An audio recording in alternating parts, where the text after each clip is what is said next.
Hoy vamos a empezar viendo lo que es el paciente geriátrico. ¿Sí? Eh, Hasta ahora venimos viendo todos los cambios que se produjeron en el adulto y en el adulto mayor. ¿Sí? Vimos ahí ese adulto mayor que después de los 60, 65 años ha padecido, ¿sí? O se han evidenciado más sus cambios a partir del proceso de envejecimiento, que empieza a hacerse más notorio en esa etapa de la vida, y esta persona podemos, digamos, clasificarla dentro de las categorías de los adultos como adultos mayores, ¿no? O ancianos, ¿no? Es lo que habitualmente solemos también llamarlos como ancianos. Pero tenemos que hacer una gran diferenciación acá entre dos conceptos. Uno que es el de gerontología y otro que es el de geriatría, ¿sí? Y vemos que la gerontología, lo voy a leer, es una ciencia aplicada y multidisciplinaria que estudia el proceso de envejecimiento y los fenómenos que lo caracterizan. Participan las siguientes disciplinas: medicina, psicología, sociología, enfermería, antropología, bioquímica, farmacología y economía. Entonces decimos que hay una diferencia entre lo que es la gerontología, ¿no? La gerontología es una ciencia, ¿sí? Y ahí tienen las distintas disciplinas que participan. Estas distintas disciplinas, digamos, que estudian, ¿sí?, el proceso de envejecimiento y los fenómenos que suceden alrededor de ese proceso con esa persona. Y por otro lado tenemos la geriatría, que es una rama de la medicina, ¿no? Y que se encarga del diagnóstico y tratamiento de las enfermedades frecuentes de la vejez. Entonces acá tenemos dos cosas a tener en cuenta. Una es que hay una diferencia entre gerontología y geriatría, y la gerontología va a estudiar, ¿sí?, es una ciencia, y lo que estudia es concretamente el proceso de envejecimiento y los fenómenos, y se dedican varias disciplinas, están alrededor de este proceso, ¿sí? Ahora, la geriatría ya es una rama de la medicina, ¿no? Es como una parte, una especialidad dentro de la medicina donde se encarga del tratamiento y el diagnóstico de las enfermedades que produce, ¿sí?, o que tiene ese adulto mayor. Entonces, en uno estamos hablando del proceso de envejecimiento normal y en el otro del proceso de envejecimiento o de las patologías que aparecen dentro del proceso de envejecimiento, ¿sí? Bien, entonces ahora nos queda definir qué es, ¿sí?, digamos, este paciente geriátrico, ¿sí?, o esa persona geriátrica. ¿Cómo la definimos? ¿Por qué la definimos así? Bueno, que es fundamentalmente es aquella persona mayor de 60 a 65 años, que decíamos anteriormente, ¿no?, que ya lo habíamos definido, pero que padece una o varias enfermedades, ¿no? Es decir, entonces la edad nos podía llegar a orientar en cuanto a el proceso o el estado del adulto, ¿sí? Ahora, en cuanto a definir al paciente geriátrico, ¿sí?, se refiere fundamentalmente a que es un adulto mayor, que tiene esa edad y que puede padecer una o varias enfermedades. Pero esas enfermedades tienen que tender a la incapacidad o a la invalidez, y la evolución está condicionada por factores psíquicos y o sociales. Es decir, que para que nosotros podamos definir a un paciente que es un paciente geriátrico, tiene que ser un adulto mayor que esté enfermo, es importante entender esto, tiene que tener una o más enfermedades. Aquel adulto mayor que no está enfermo no es una persona geriátrica, aunque sea un adulto mayor. Si no está enfermo, no es geriátrico, ¿sí? Que tiene una o más enfermedades y que esas enfermedades tienen tendencia a la incapacidad o a la invalidez, ¿sí? ¿Qué quiere decir? Que, bueno, no podrá hacer algunas cosas solo, ¿sí? No podrá, digamos, autocuidarse, y que necesita, por supuesto, acompañamiento o ayuda. Y por otro lado, esa evolución de esa enfermedad de esa persona, ¿sí?, va a estar condicionada por algunos factores psíquicos o algunos factores sociales. ¿Qué decimos con esto? Bueno, pueden ser algunas enfermedades que pueden ser, por ejemplo, que requieren de la toma de algún fármaco, de alguna medicación, que no la persona por algún factor, ¿sí?, específico, puede ser neurológico o puede ser psíquico, que no va a poder tomarla por sí solo. Entonces, eso ya lo está convirtiendo en un paciente geriátrico, ¿sí?, aquel que además no pueda asistirse por él mismo, ¿no? Bien. Entonces vamos a ver qué características tiene este paciente geriátrico, que es un poco lo que marca la definición, ¿no? Entonces, por un lado tenemos la edad. Si bien la edad no lo define por sí solo, ya lo dijimos, con que tenga 60, 65 años u 80, digamos, más de 60, 65, no nos está definiendo que es un paciente, está diciendo que es un paciente geronte, pero no geriátrico, ¿sí? Y por otro lado, no la define totalmente. ¿Por qué? Porque el envejecimiento, ¿sí?, cuando es envejecimiento normal, no es patológico. Ahora sí, cuando es patológico, ¿sí?, ya podemos contextualizarlo dentro del paciente geriátrico, refiriéndonos siempre a esas, digamos, características que tiene que tener, ¿no?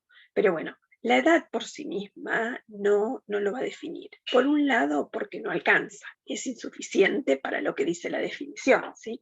Y por otro lado, también hay pacientes que en edades más tempranas se comportan como pacientes geriátricos, es decir, tienen esas características, tienen más de alguna patología antes de los 60 años, antes, o antes entre los 40, 50 años aparecen patologías, varias patologías con tendencia a la incapacidad y la invalidez, y a su vez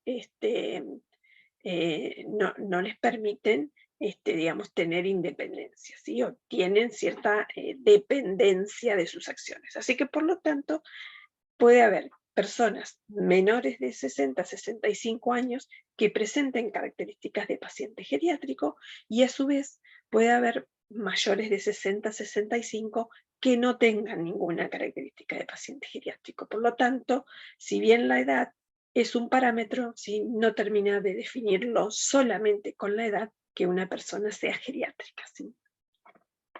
Bien. La otra es la adaptación, ¿sí?, esto que decimos, ¿no? Cómo se va adaptando esa persona, ¿eh? Si tiene algunas patologías y tiene tendencia a la invalidez, pero eso le permite adaptarse, le permite independizarse, no es un paciente geriátrico, sino no convierte solamente la edad en un paciente geriátrico. Por otro lado, la pluripatología, y esto sí, generalmente presentan varias enfermedades, y que tienen una o más enfermedades, y que además esas enfermedades tienen cierta tendencia a la invalidez, ¿no?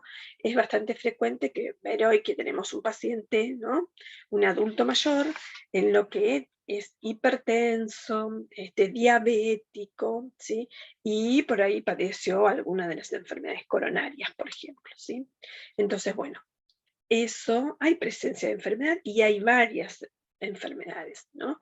Entonces, hay que fijarse ahí, en ese caso, si hay cierta tendencia a la invalidez o su propio estilo de vida, ¿sí?, le permite seguir viviendo sin ninguna dependencia de las demás personas, ¿sí? No lo invalida para hacer su vida, así que por lo tanto las pluripatologías solas, volvemos a lo mismo, tampoco nos están indicando. Es decir, estas características son varias y que van a tener que reunir el adulto mayor para poder convertirse luego en un paciente geriátrico, ¿no? Si es que se convierte alguna vez, lo cual no quiere decir que así lo sea, ¿sí? Pero nosotros lo vemos, ¿no? Vemos que van reuniendo todas esas características principalmente en digamos, en las diferentes internaciones, ¿no?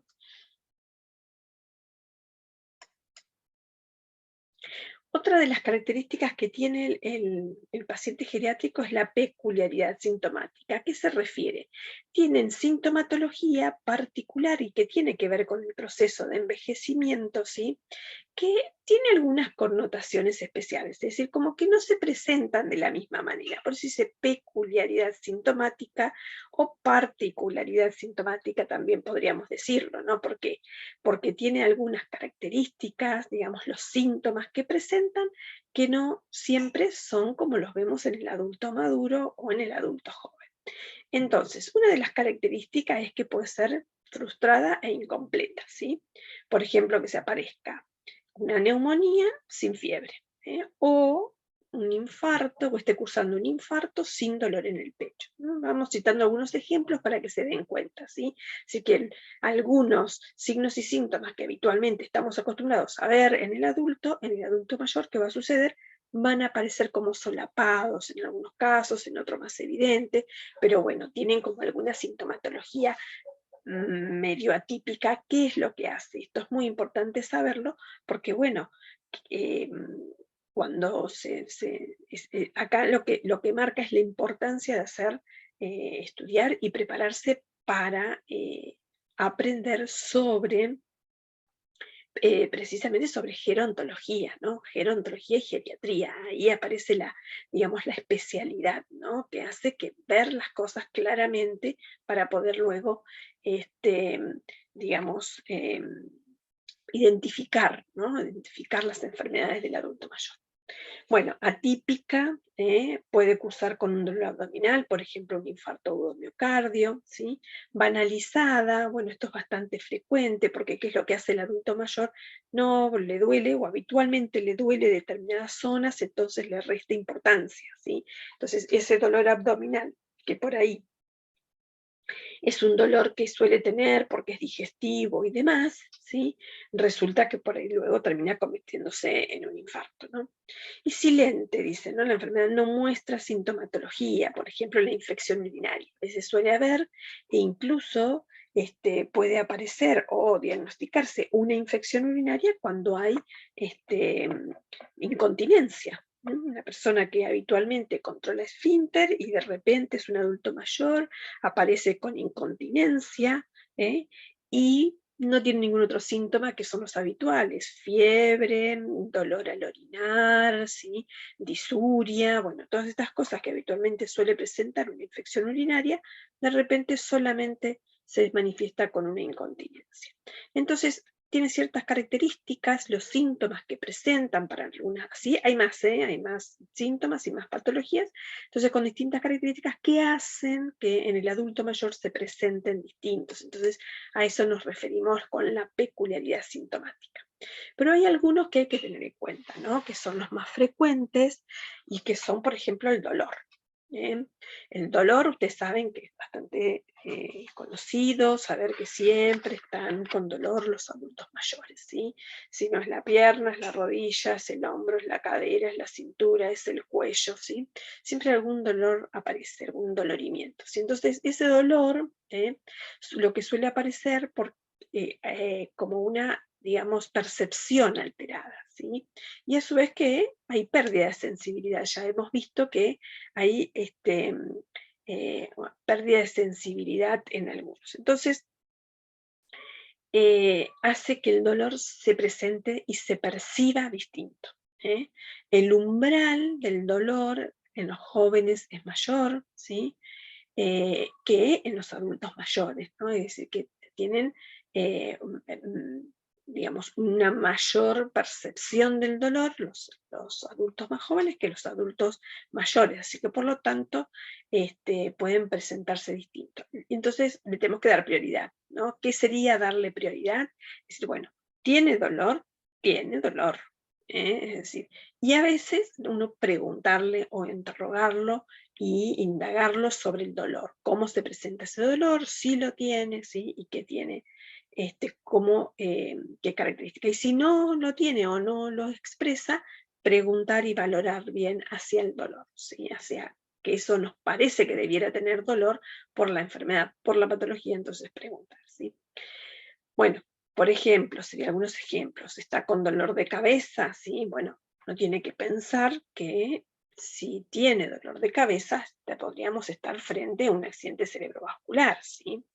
Puede ser que tenga un dolor torácico, ¿sí? y esté transitando algún cuadro abdominal agudo, por ejemplo, ¿no? O algunas enfermedades crónicas. Cuando es un dolor abdominal agudo, muchas veces también puede estar solapado, ¿sí? Por ejemplo, en una obstrucción intestinal, hay que buscar, hay que indagar el dolor, hay que preguntar y hay que bien valorarlo precisamente, ¿sí? Con mucha precisión, porque además ellos, recuerden que tienen como cierta cosa, sí, me duele siempre porque me dolió siempre, ¿no? Sí, yo siempre tuve, pero bueno, ahora, ¿no? Entonces, ay, ¿por qué no me dijo que tenía dolor de cabeza? Ah, porque me dolió siempre, dicen, ¿no? Entonces, bueno, de repente aparecen algunas patologías, se presentan las patologías y ellos los toman con total banalidad, ¿no? Como que eso estuvo siempre presente, entonces digamos, no lo dicen en el momento del examen físico. La temperatura.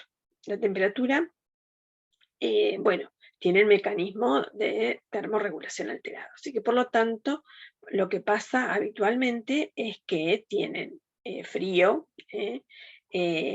y los dos extremos suceden en el adulto mayor, ¿no? Cuando tienen frío, por ahí en temporadas de verano, los vemos que están abrigados, que están con la camperita puesta, y que no hace calor, más bien a temperatura ambiente, pero tienen frío. Y por otro lado, cuando cursan algunos procesos patológicos, como pueden ser procesos virales y demás, las temperaturas son muy altas, ¿sí? Son temperaturas altísimas, con fiebre y muy alta.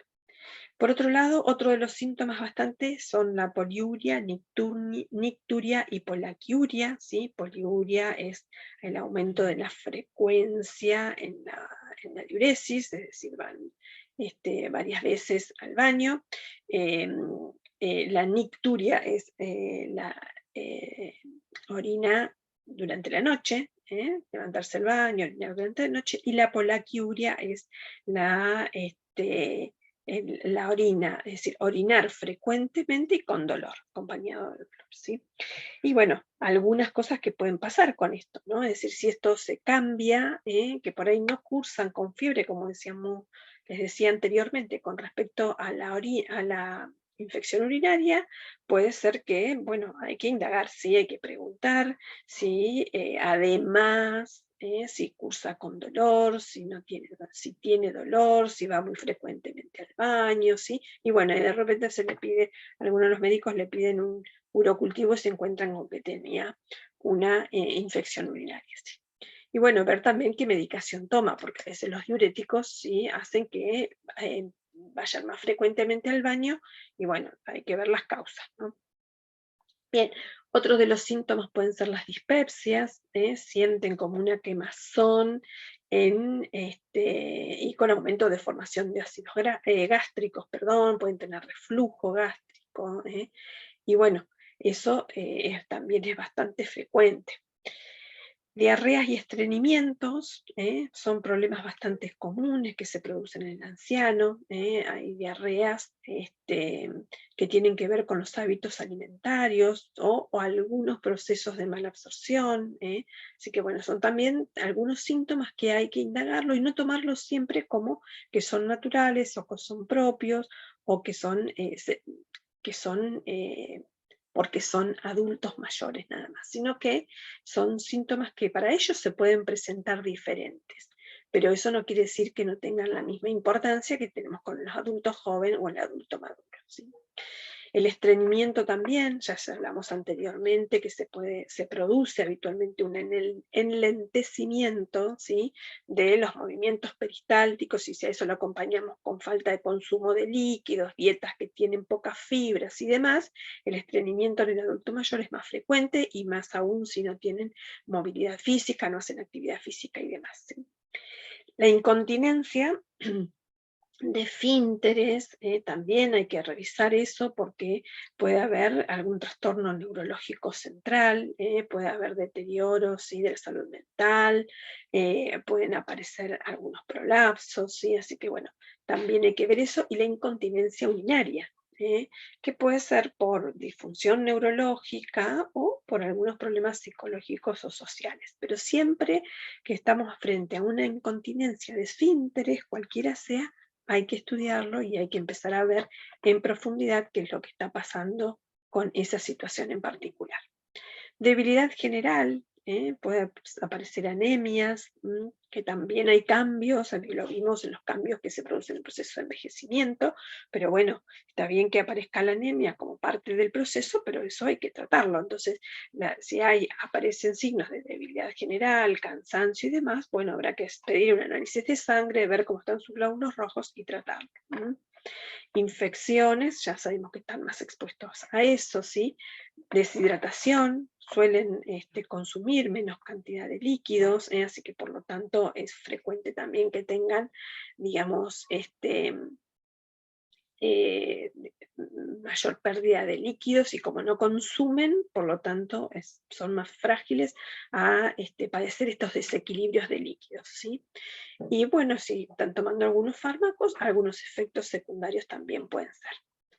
Disnea hay que observarla con mucha claridad, porque la disnea puede provenir de desde trastornos respiratorios, cardiológicos, vasculares, hasta hematológicos. Así que lo que hay que observar claramente cuando vemos que un paciente, un adulto mayor, está con disnea, hay que diferenciar entre si la disnea es de reposo o de actividad, ¿sí? Bien, debe quedar claro observarlo y ver qué pasa cuando está sentado, y qué pasa cuando está en actividad. Porque podría, digamos, fatigarse durante la actividad, pero no debiera pasar en reposo, ¿no? Cuando está sentado después de un rato que ha dejado de movilizarse, bueno, observar claramente qué es lo que pasa con la disnea, si es que la sigue presentando. Edema, ¿sí? Bueno, también pueden aparecer edema en las piernas como insuficiencia venosa, y por falta de movilidad, ¿no? Son dos cosas que suceden bastante frecuentemente, ¿no? En el adulto mayor. Disminución de la agudeza sensorial, el oído, ya vimos que la audición, la vista, ¿sí? Sabemos que está la presbicia y pueden aparecer cataratas, aparecen desprendimientos de retina, glaucoma, bueno, es toda una serie de cosas que tienen que ver con este proceso de envejecimiento y algunos relacionados con patologías, ¿no? Lo que es desprendimiento de retina, cataratas y demás, bueno, son patologías que son frecuentes en el adulto, ¿sí? La oclusión del conducto auditivo, también a veces por serum, ¿sí? Y zumbido, muchas veces el zumbido también molesta y suele ser bastante molesto para el adulto mayor. Temblor, esto lo dijimos la otra vez, hay que diferenciar bien cuando el temblor es en actividad y cuando el temblor es un temblor que está, digamos, sin hacer nada, ¿no? Entonces, muchas veces los temblores tienen que ver con movimientos, digamos, autónomos, entonces, bueno, eso también hay que eh, observarlo, a ver si el paciente está en movimiento o está en reposo cuando se producen esos, digamos, temblores. Los trastornos del sueño suelen tener insomnios y somnolencias diurnas, es decir, no duermen de noche o tienen periodos más cortos de sueño nocturno y después, bueno, es necesario dormir durante el día, ¿sí? Y bueno, también hay que observar por qué, porque pueden asociarse con cuadros de depresión, ansiedad, ¿sí? Confusión o disfunción cerebral. Entonces, todo esto que tenga que ver con los trastornos del sueño, sí sabemos que tienen, ¿sí? Como un ritmo circadiano que se presenta de forma más profunda en las primeras horas, cuando se acuesta, cuando empieza el descanso nocturno, y puede despertarse en la madrugada, despertar mucho tiempo despierto durante la madrugada o levantarse muy temprano a la mañana, ¿sí? Pero siempre requieren de un descanso durante el día, se vuelven a dormir o duermen su siesta durante el día y demás para reparar ese sueño que no ha sido completo durante la noche. Pero bueno, también hay que tener en cuenta que a veces pueden estar asociados, y si ese insomnio es muy prolongado y demás, puede estar asociado con algunas patologías. Y bueno, los trastornos mentales que pueden aparecer como amnesias y afasias, agnosias, desorientación, sí, bueno, son todos trastornos mentales que esto seguramente que en salud mental lo van a ver con un poco más de profundidad. Entonces habíamos hablado de la edad, ¿sí? Del adulto mayor, de la pluripatología, que tiene que tener una o más patologías, características de los síntomas, de los signos y síntomas que son distintos, que son diferentes, ¿sí? Y habíamos dicho dentro de la definición tendencia a la incapacidad. ¿Qué significa eso? Que hay algunas enfermedades, ¿sí?, que producen limitaciones orgánicas, ¿sí?, y funcionales. Entonces, esa tendencia a la incapacidad es lo que no le va a permitir hacer su propia actividad de todos los días, lo que puede hacer por sí mismo. Entonces, eso permite, digamos, lo condiciona para hacer sus actividades y por lo tanto requiere de la atención de otra persona o que sea asistido, ¿sí? Que puede ser tranquilamente o una institución o un personal capacitado para atenderlo en su domicilio, ¿sí? O acompañarlo o ayudarlo en sus actividades diarias. Y en cuanto a los factores psicológicos y sociales que condicionan, ¿sí? ¿Por qué? Porque estos muchas veces agudizan más las enfermedades o las patologías, ¿sí? Es decir, que eso, si alguna enfermedad tiene alguna tendencia a la incapacidad y encima que está afectada por algunos factores psicológicos y o sociales, ¿sí?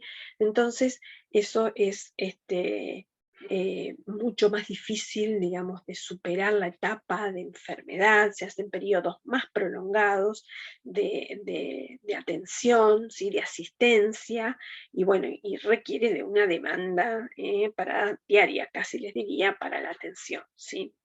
Entonces, si hay algunos factores sociales que van a condicionar, a veces tenemos al paciente con una, dos o tres patologías, ¿sí?